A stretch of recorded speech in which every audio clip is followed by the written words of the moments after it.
Please imagine a classical man, donned in 18th century garb with the frills and white wig to give an air of regality. And indeed, this figure was regal, having served under King Louis XV for matters of diplomacy. Despite his presence among high society, he went by many names, hiding his history wherever he went. For all his efforts to keep a low profile, he was known far and wide for his musical endeavors in England, his plethora of known languages, and his adventurous stories he would expose at parties any nobleman wouldn't miss for the most crucial of reasons. But the most interesting aside of all, claimed by the most auspicious of people during his time, this man was 300 years old. The person we are talking about today is the Count of Saint Germain. What do you think immortality does to someone? The mere prospect must be exciting at first. The thought of being able to do just about anything without fear of time must bring out a sort of relaxation to the soul. Would it bring thoughts of power? To know you could theoretically live forever. Now that must make you feel greater than all others. Although, to have all that power, all that time, it must wear on the average person after a while. To see everyone you'd love die, only for you to keep on living. But I suppose that would mean the most psychotic of people would be the ones to benefit most from such a boon. We at the Black Index have written accounts and tapes of potential immortals, and we can solidly say immortality isn't for the faint of heart. Please take this into account if you happen to come across a genie, your 3 wishes on the tip of your tongue. By now, your Black Index should have turned to page 63, referencing a picture of the titular man, Count of Saint Germain, et al., circa 1783. While the beginning of his life is left to speculation, which we will get into shortly, what concerns us at the Black Index is his involvement in the early 20th century in the city of New Orleans. The old world knew his name well enough through the 1700s, but it seemed he wanted to make his mark in the New World as well. Those without restraint tend to leave their mark wherever they go, and the Count of Saint Germain is no exception. But before we get into the problem of the situation, one that has persisted for more than 100 years, it would be best to start from the beginning. Supposedly born to Francis II Rákóczi of Transylvania in 1691 or 1712. It's unclear how he lived his childhood, but considering his father was of nobility, it would be easy to say he probably fared easy. Learning multiple languages, music, science, all that he would be known for were a rich person's game. And like any person of note in the 1700s, he served the wealthy as well. In 1749, he was employed by King Louis XV for diplomatic missions. Despite there being concrete accounts of his whereabouts, some stories get a bit muddled. He was known to talk at dinner parties from beginning to end without touching his food, having only been known to drink. The crowd loved the man as he recounted his tales, pushing the narrative that he had found the elixir of life and was able to melt diamonds. But most notable, he'd say he was 300 years old. Stories tend to change when traveling from mouth to mouth, leading to some people, a mime in this case, saying that Count of Saint Germain had advised Jesus. Dubious as it sounds, we may have found some interesting information pertaining to this, but that isn't important right now. What is important is his effect on the present. Fast forward to 1902, New Orleans, Louisiana, the French Quarter, center of nightlife. Famous for Bourbon Street paved in broken liquor bottles and confetti.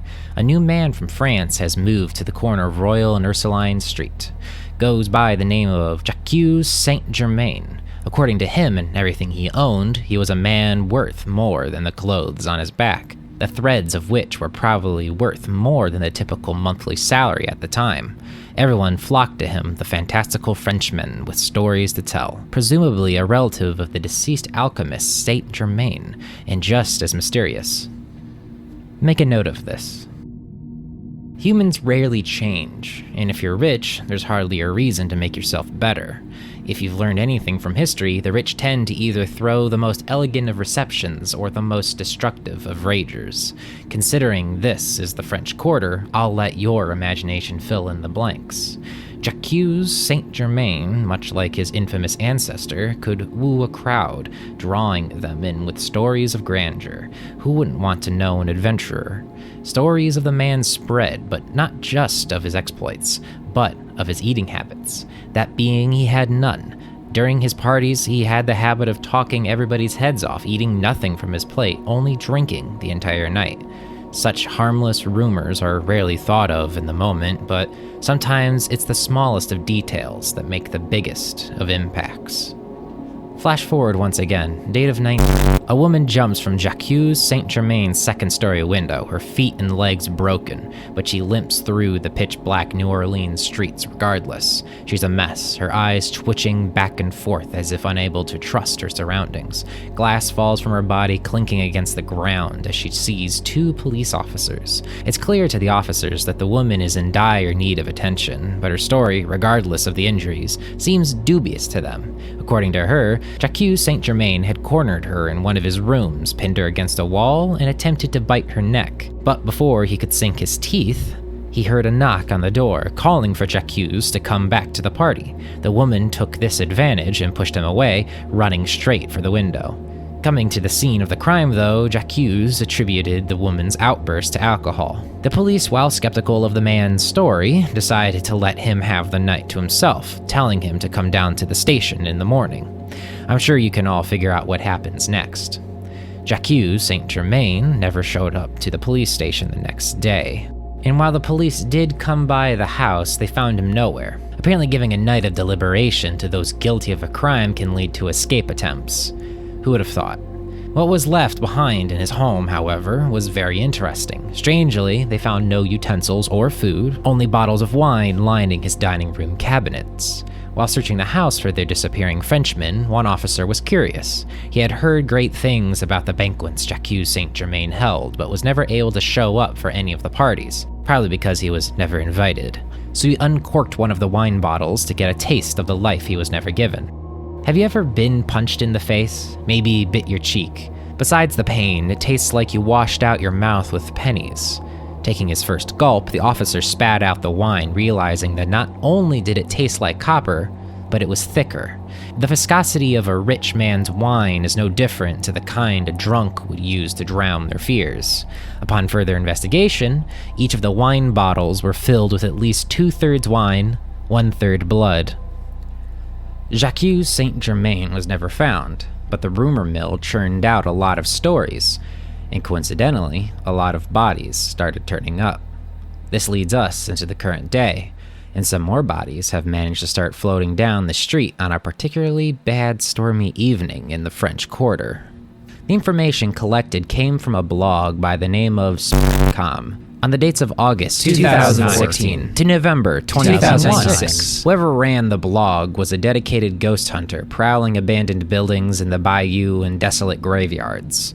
They frequently posted reviews of ghost hunting shows like Ghost Hunters, nitpicking their techniques, but frequently expressing their love for the shows, feeling less alone knowing that there were more people like them out there with the same interests. We all long for companionship, and this blogger was no exception, but the people they brought along with them led to more tragedies than there should have been. Perhaps a tad harsh for a sentiment, but when speaking about ghosts and ghouls, it's best to understand that collateral damage will always occur. We at the Black Index file missing person, accident, and death reports within the coalition on average every 2 hours. You may say this is cause for a change of safety precaution, but this is the nature of the job. Some people learn their risks under better conditions than others. The blogger, Constance Fisher, chartered a boat to take them and their friends, whose names we can only assume were altered, Jack, Jesse, and James, to on the bayou near. They came upon an abandoned mansion, the presumed home to the dead line of rich individuals known as Myers. Looking further into the history of the building shows that a house fire took place somewhere between 19 and although the reports were spotty, and it appears the police reports were lacking any concrete details. This has led to many urban myths about the mansion, including that it is, or was by now, the hideout of Jacques Saint-Germain. We mention the past tense because ever since Hurricane Laura, the building has been nothing more than a stick in the mud, a couple chimneys sticking out of the dirt. The following is a snippet of the last journey that took place in the dilapidated mansion. The whole document can no longer be accessed on the original website due to its deletion. If you wish to read the whole document, please contact Shelley in the Documentation and Treasury Department. 6:34 p.m. I know I'm the type that gets excited at everything, but since this will be my last time in the estate, I just wanted to thank everyone that followed us along on this journey. After this, I may have to do a face reveal.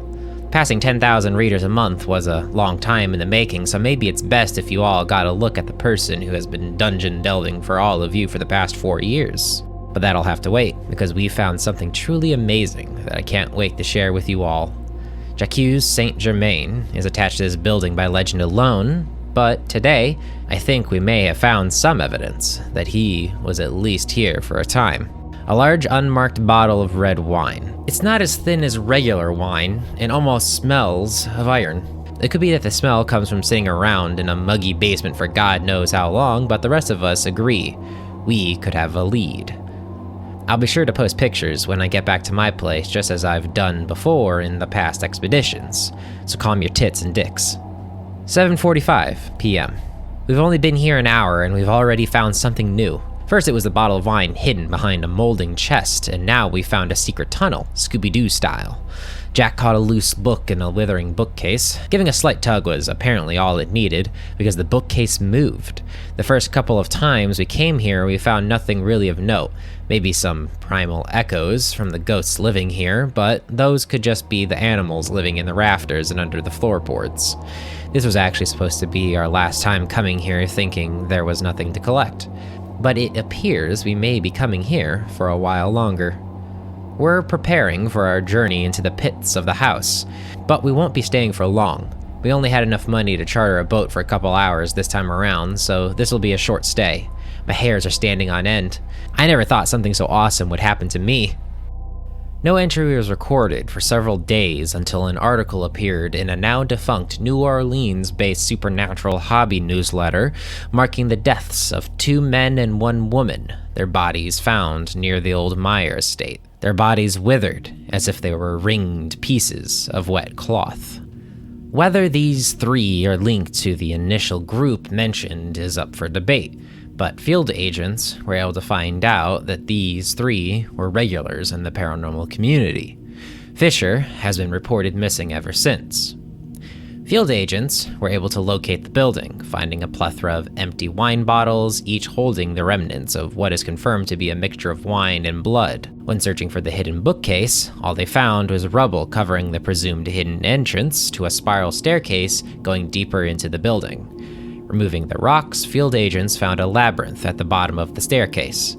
It has been mapped, but ever since Hurricane Laura, the building hasn't been entered since, and therefore all evidence beyond what has been recorded has been buried in the swamps of Louisiana. Field agents were able to locate the apartment of Angela Fisher, where several photos and documents detailing the Meyer estate were found. Some of the photos included more bottles of wine in what appears to be the underground labyrinth, along with a dark pit where piles of bones lay. The rest of the photos were unsalvageable due to overexposure. It cannot be confirmed, but based on this, we are reasonably sure that Elizabeth Fisher was able to escape the building before suffering the same fate as her friends. Despite the years that have passed since the incident, she has yet to be found for comment. What would you be willing to do for immortality? What if I told you it didn't take much besides a debt of gratitude and the knowledge of diminishing returns? To be clear, the first couple hundred years of your life, you'll be able to act like a typical human, eating, drinking, loving just as anyone else. But eventually, you'll change. You'll realize food doesn't taste the same, and in fact, you'll probably be disgusted by it. You'll still be hungry, and you'll be overwhelmed with nothing but rage until you can fill your stomach. Much like an animal with its skin clinging to its bones, its stomach a hollow shell, you'll eat anything. But blood seems to quench your hunger the most. We at the Black Index warn all readers looking for power in any form that immortality has the greatest of setbacks. Then again, it all depends on what you'd consider a setback. Perhaps we're jumping the gun. You may be willing to do whatever it takes to impose yourself on the world. But as fun as it seems to defy the sands of time, nature will take its course, taking back what influence it has given you, until you are something much different, ethereal, imposing, relegated to the dark side of the moon until you slip up and are no more. Heed our warning, dear listener, and you too, Fisher, if you're listening. We've heard a few stories crop up about a woman prowling alleyways in New Orleans, leaving behind withered bodies. The repercussions may have found their way to you quicker than we expected. Let this be your warning, dear listener.